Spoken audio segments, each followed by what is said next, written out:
manipulate formulas. When we are given scientific formulas, we will be able to manipulate the formula to calculate a certain value. I am going to show 4 valuable operations that we can use to manipulate formulas. The first is the inverses of fractions. If we are given b over a is equal to d over c, we can find the reciprocate on both sides. So a over b will be equal to c over d. If it says b over a is equal to 4, we can also find the reciprocals by saying a over b is equal to 1 over 4. We can also use the principle of factorization.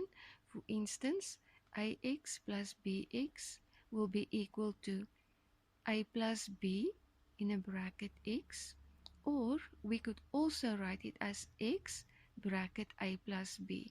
These two expressions mean exactly the same thing.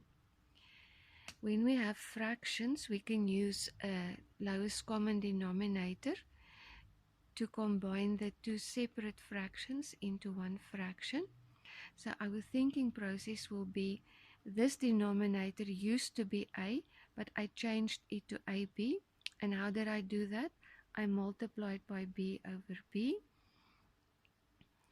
And that means that the denominator here is ab, and at the top it's b.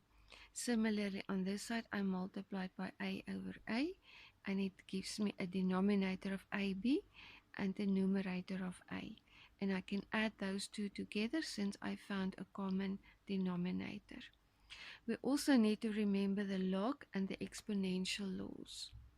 So our procedure will be roughly in this order. Remove brackets, surds, and fractions as much as possible.